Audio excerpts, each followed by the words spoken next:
Utang akan ditagih di akhirat, bagaimana kalau tidak bisa melunasi?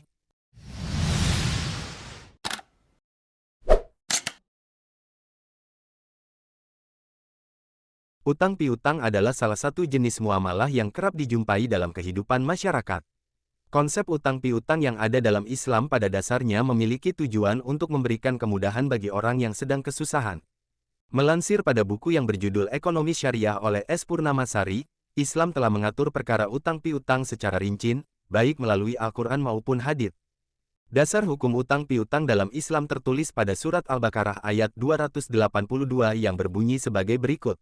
Artinya, hai orang-orang yang beriman, apabila kamu bermuamalah tidak secara tunai untuk waktu yang ditentukan, hendaklah kamu menuliskannya. Dan hendaklah seorang penulis di antara kamu menuliskannya dengan benar. Dan janganlah penulis enggan menuliskannya sebagaimana Allah mengajarkannya.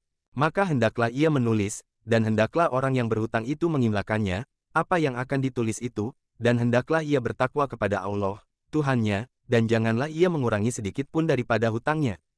Jika yang berhutang itu orang yang lemah akalnya atau lemah keadaannya, atau dia sendiri tidak mampu mengimlakan, maka hendaklah walinya mengimlakan dengan jujur. Dan persaksikanlah dengan 2 orang saksi dari orang-orang lelaki di antaramu. Jika tak ada 2 orang lelaki, maka boleh seorang lelaki dan 2 orang perempuan dari saksi-saksi yang kamu ridai, supaya jika seorang lupa maka yang seorang mengingatkannya. Janganlah saksi-saksi itu enggan memberi keterangan apabila mereka dipanggil, dan janganlah kamu jemu menulis hutang itu, baik kecil maupun besar sampai batas waktu membayarnya. Yang demikian itu, lebih adil di sisi Allah dan lebih menguatkan persaksian dan lebih dekat kepada tidak menimbulkan keraguanmu. Tulislah muamalahmu itu, kecuali jika muamalah itu perdagangan tunai yang kamu jalankan di antara kamu, maka tidak ada dosa bagi kamu, jika kamu tidak menulisnya. Dan persaksikanlah apabila kamu berjual beli, dan janganlah penulis dan saksi saling sulit menyulitkan. Jika kamu lakukan yang demikian, maka sesungguhnya hal itu adalah suatu kefasikan pada dirimu.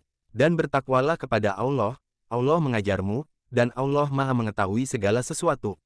Quran Surat Al-Baqarah ayat 282. Pada ayat tersebut, ditujukan untuk suatu bentuk muamalah yang dilakukan tidak secara tunai atau utang. Kemudian, dalam ayat tersebut juga dijelaskan bahwa ketika seseorang melakukan transaksi utang piutang dengan orang lain, maka batas waktu pembayaran utangnya harus ditentukan.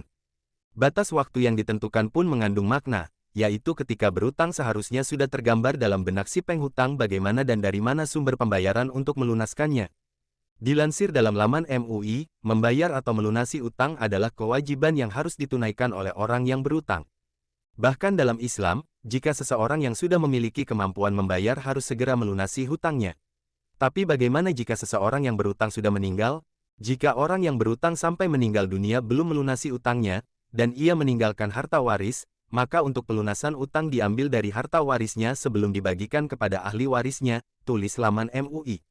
Rasulullah SAW bersabda, artinya, jiwa, ruh, orang mukmin itu tergantung oleh utangnya sampai utangnya itu dilunasi. HR Ahmad nomor 10599, Ibnu Majah nomor 2413, dan Tirmidzi nomor 1078, 1079. Hadis ini dinilai sahih oleh Syekh Al-Albani. Dari Abdullah bin Amr bin Aish berkata, Rasulullah bersabda, artinya, seorang yang mati syahid akan diampuni segala dosa-dosanya, kecuali utang. HR Muslim nomor 1886.